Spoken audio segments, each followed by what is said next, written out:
and welcome to the Iowa Grazing Academy. These are the recordings from the 5 online sessions that were held in July of 2026. If you have any questions, please contact Shelby Gress at the email address listed on the slide. Thank you and enjoy these sessions. Well, I really do appreciate this chance to be in Iowa, if only virtually. And Dr. Gruss has me talking about making mixtures today. So I kind of want to jump right into it, go through kind of my leg of it. We've heard about some of our forage options in Iowa, and now we try to put it together in the context of our grazing system. What's the existing diversity we have? What mixtures are already out there in the field? Why the heck do we want to put some of these species together? How do they come together? And how is that going to influence the type of mixtures we might be making? And then I wanted to try and work through some of the thinking we might make as we move towards trying to build a perennial system out, or maybe we're trying to complement some of our annuals. And you have to humor me. Part of my education was being a plant ecologist. And so I have come to realize that regardless of what goes out into the field through a planter or a drill or whatever I broadcast, part of that plant community is also going to be coming either from the seed bank, it's going to be coming in with a bush hog, it's going to be coming in hay. And so the actual pasture plant community is going to be more of a mixture of one sort or another of what I planted, plus the weed community, as well as whatever's hiding in the seed bank. And the good news for most of us is that we already often have fairly diverse pastures and hayfields. Something like 6 to 8 species seems to be the magic number when you look through all of the botanical surveys of pastures across the eastern United States, which is just kind of a neat number. We hit some magic asymptote. We hit this number, and that's kind of the plant community we're going to have in a lot of our managed pasture systems.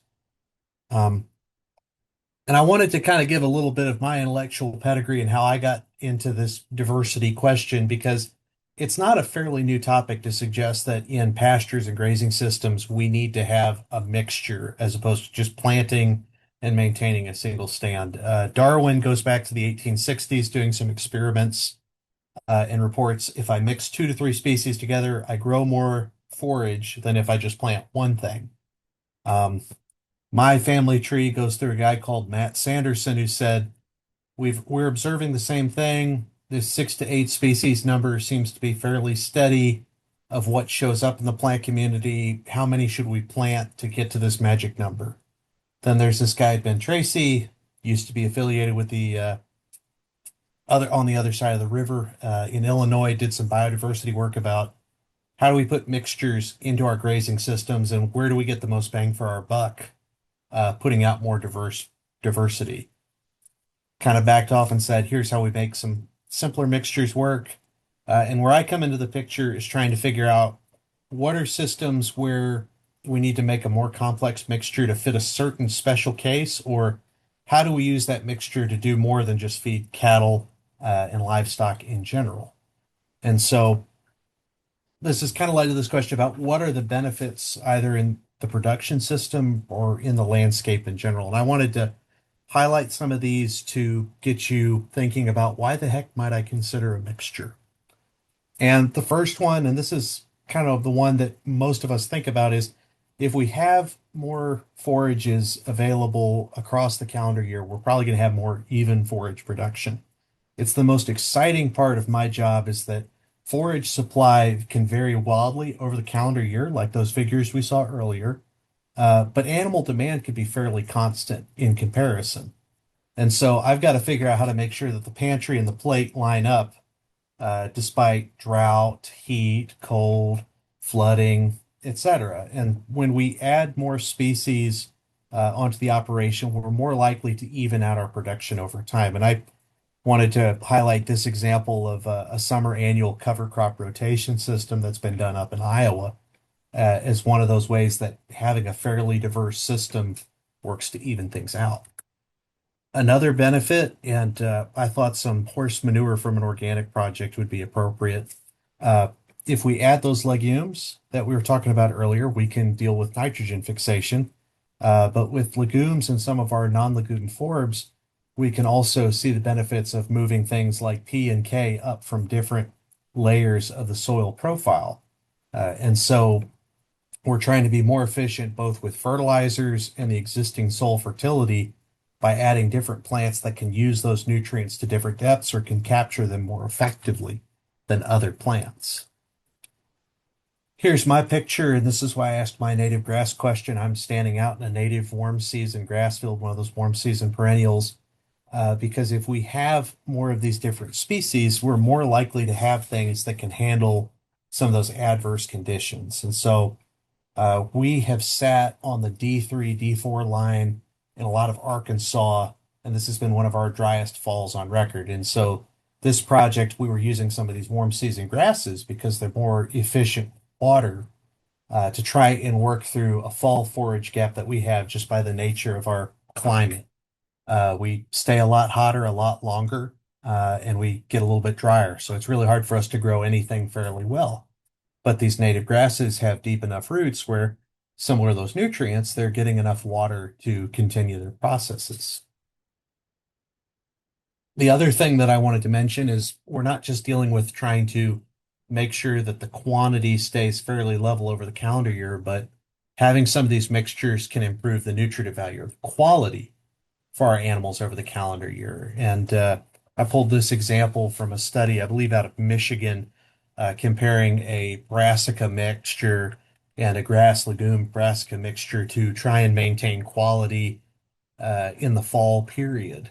And so these two mixtures were able to perform somewhat roughly the same, but the goal here being that we're trying to provide some kind of nutrition ahead of the animals. And if we have more things with different maturities and that might take advantage of different periods of growth in the mixture, we might be able to improve the quality of the stand.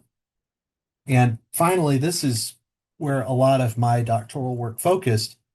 There's benefits beyond just the production. Maybe we're growing stuff in our mixture that we can use for the grazing livestock, but we're also trying to use for pollinators and wildlife. I did a bee-friendly beef project where we planted a 13-way hyper-diverse mixture to try and support the cattle and provide flowers for the bees. But more tangible examples like soil conservation and trying to pick out perennial ground covers, where we mix something that's slow to establish but holds the ground in place well with something that's quick to establish but keeps the weeds back. Again, that nurse crop concept could be some other benefits of this. So we've really rushed through a lot of the benefits, but there's a lot of reasons why we might consider growing a mixture or putting a mixture in on the farm. A big question we need to think about is why do these mixtures work? And there's a few different schools of thought. I don't really want to belabor it and stay under the hood too long, but we really come down to the idea that we either picked the right plant for the right place at the right time. So if you get a really diverse mixture and you throw it out there, at least one thing should be the right fit for that spot. And depending on if you're looking within a season or across seasons, you might be calling it something like the sampling or the portfolio effect. In contrast, if you're looking towards maybe like a native system, like if you were trying to do a prairie planting that you graze occasionally, and those plants have kind of been going together for at least a few thousand years, and there's some symbiotic interactions between this component, that component, the plants are actively working together to grow well. And so there's some really good experimental work out of Minnesota for this thing called the complementary effect. We've got these natural partner forage species that grow well together, they behave well together, they play nice together.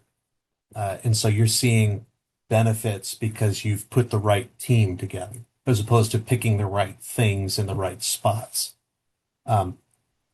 But regardless of how you want to deal with the philosophy of why it works often because our pasture plant communities are just dynamic in space and time. You've got to think about it.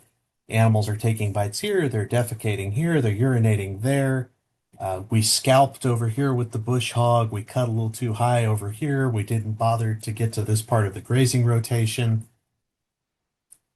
All of these different things are interacting to really influence who's showing up where and why.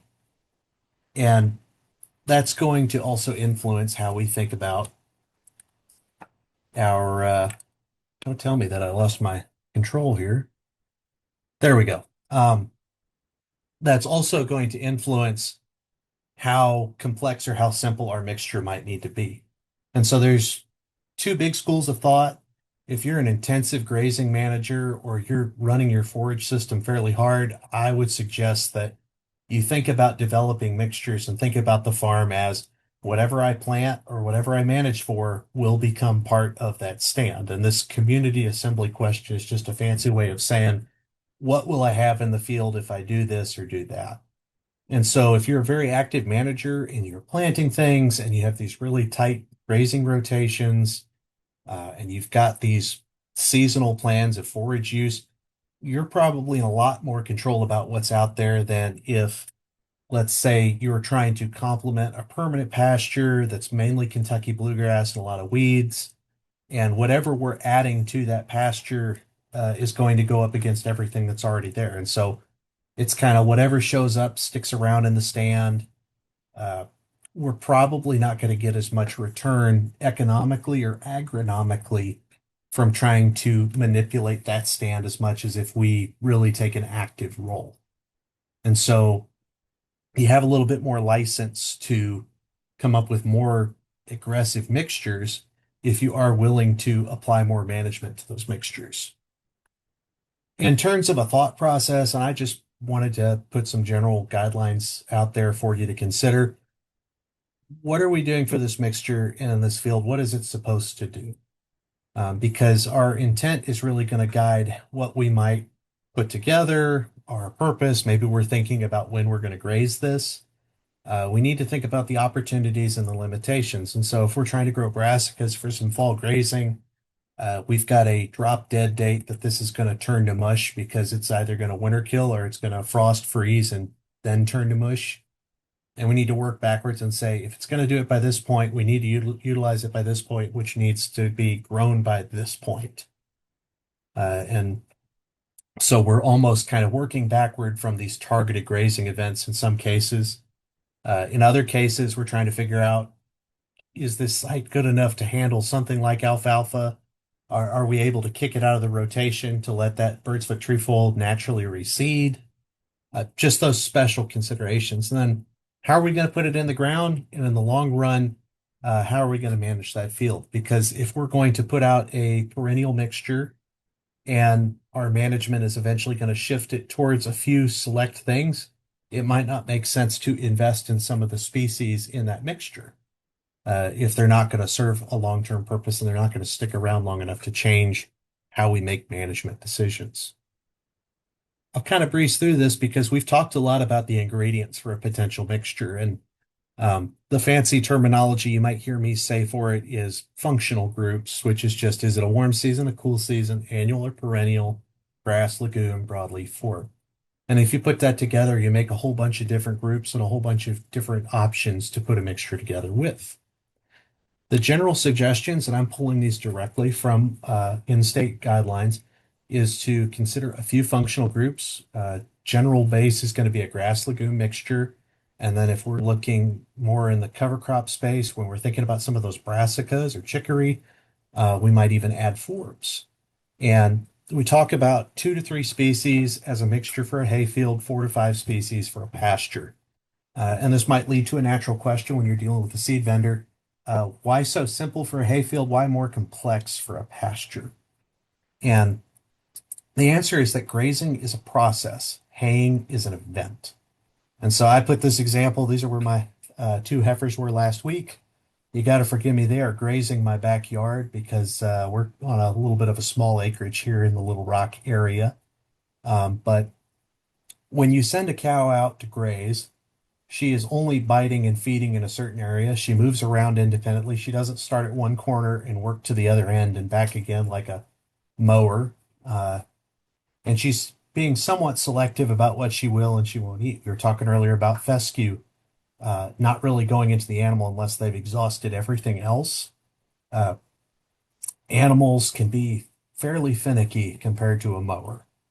And so with grazing, we're more likely to take different bites in space, but we're also more likely to have differences in when that bite is taken over the year. And so unless you're a very rigid, old school management intensive grazer who said it's January such and such or June such and such, and the cows should be here at this time in this space for this reason.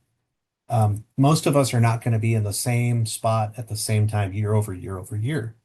And so different species might be ready at different times. We're trying to have something out there ready to go for a pretty wide window. Whereas for most of us who might be making hay, a lot of our hay making is going to be fairly fixed on when we are going to be making those cuts because I can only get so many days off of work, or this is the window that it's going to be ready.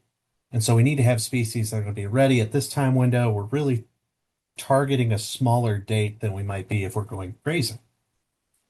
So look through. I wanted to throw an example in here about when we're shopping functional groups, compatibility can be complex. And this is just grass on grass compatibility. And I put in some sometimes where it can be a little bit murky about who plays nice with who and when. But we need to be aware that just because we can mix everything together and plant, it doesn't mean that everybody's going to play nice together. And they might not always be compatible in terms of how they establish, when they're mature, when do they compete with each other and suppress the growth of one another.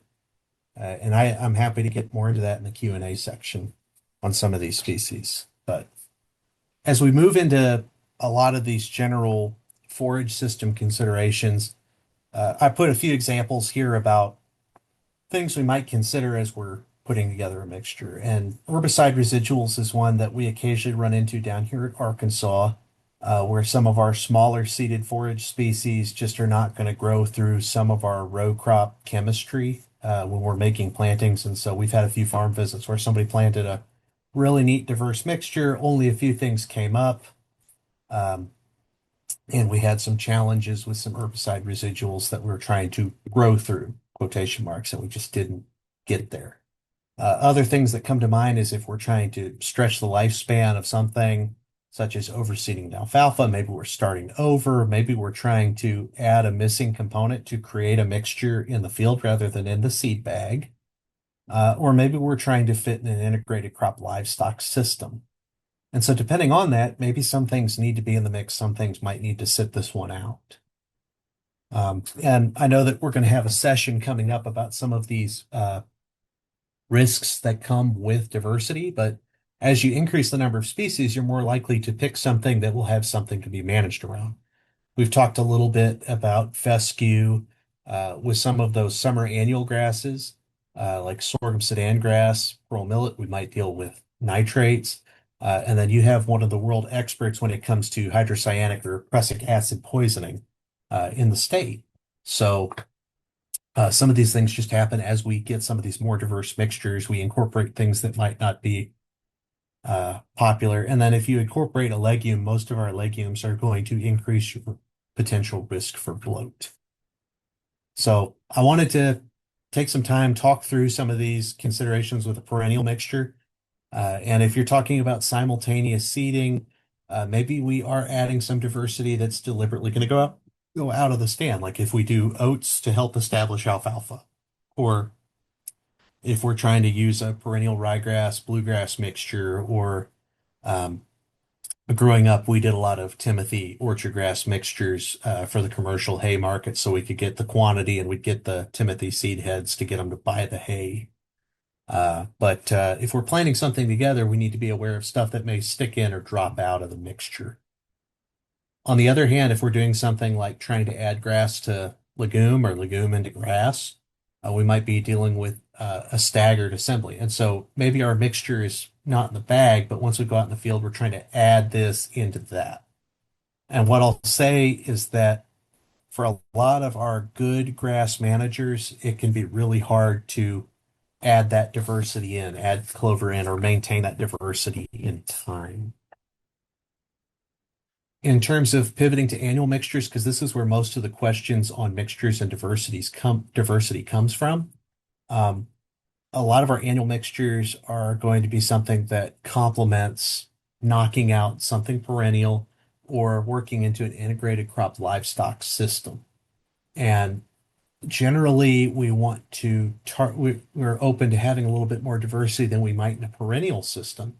But we need to be aware that if we have a certain job that we're trying to accomplish, we might be using very simple things. So I put two examples. If you're doing spray, smother, spray, which is a popular recipe for knocking out something that's got a lot of fescue in it, grow a summer annual like sorghum sudan grass to smother weeds out, and then do a second spray before you plant a new desired perennial forage.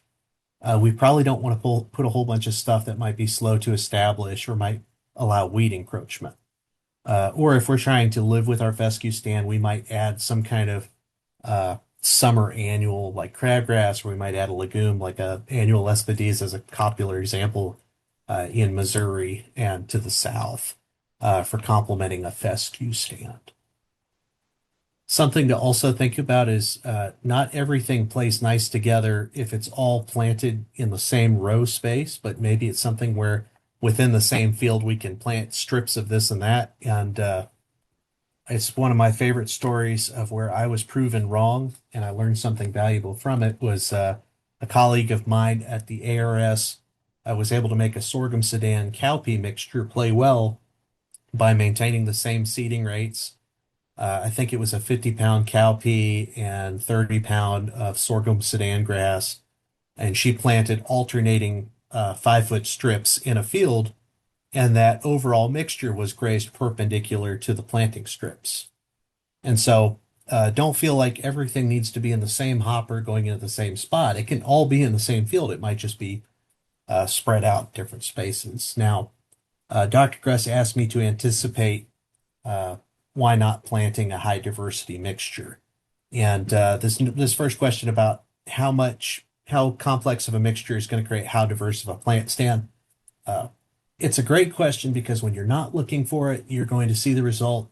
And when you are looking to see that putting a 20-way mix is going to result in 20 species, you're not going to see it. But generally, after you go past 8 to 10 species in a lot of these complex annual mixtures, a lot of stuff just doesn't show up, or if it does, it doesn't stick around for more than 45 to 60 days after planting. Um, and a big question we need to ask about that is just because we can grow something, does it mean that it's helpful for the animal when we need it? Same question as the weeds. Can we eat the weeds? And I pulled this quote out of a study from Nebraska about a simple 2-way mixture as opposed to a 17 species mixture. And for the grazing period, this was a fall stockpile towards the end of the year, there was a whole bunch of stuff in that mixture that was not helpful for the animals. It actually decreased the quality of the mixture for that specific time period. It was probably a great grazing option in season, but for the purpose that it needed to be planted, it was just not fitting the objective. And so that needs to be a consideration before we just put everything into the bag and go for it. And it's a good thing to ask your seed vendors as you're shopping more complex mixtures. When is this appropriate to graze? What's the fit that you see? Because if somebody will tell you that one mixture will do everything in all seasons, they're probably presenting you a lot of bunk. And so this all kind of closes out on this idea of your management philosophy for a mixture. So you need to make something where you can tolerate making certain decisions. Well, the moment that we add a legume or a non-legume broadleaf forb, we reduce the amount of herbicide options that we have. But within that stand, we also have to figure out what are we managing for.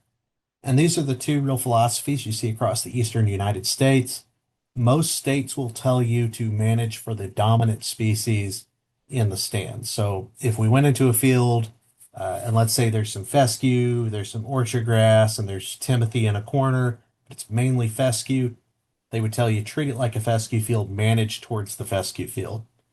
However, if we're trying to manage several objectives at once, let's say we have a high diversity annual mixture and we're trying to get it ready to meet a targeted grazing event. And so we need to graze to favor certain things in that mix. We need to manage towards those desired species, even if they're just a fraction of what's in there.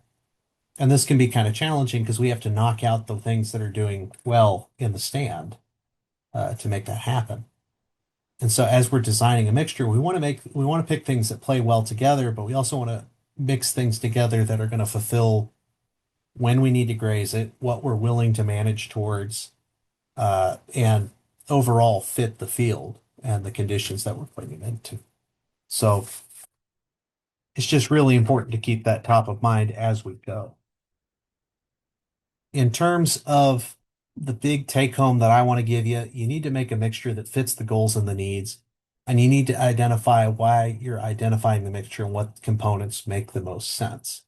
And I put this example, this is a set of freezer beef steers we ran at the house, this time in the garden, not in the backyard. It was, we had a little bit better of a year for grass management. And that is a small grain, and that's an annual ryegrass, not a perennial grass mixture. And so there's not a legume in there. We're trying to work around a bloat risk. Our natural soil pH is a little too low to grow legumes at that spot. We're working on it. But we needed something that was going to be ready in the fall, and then we wanted something that would start growing here where we can get annual ryegrass to pull through winter. And so this mixture made sense for the objectives of that particular spot. In the long run, we might try something different. But making sure that that mixture fits and that we don't overcomplicate it is going to be critical. So I know we're waiting some of our questions towards the end of this session, and I do appreciate the chance to come up and speak in Iowa. The best way to look at some of the stuff we're doing down here in Arkansas is on our Facebook page. But I really do appreciate your time and attention.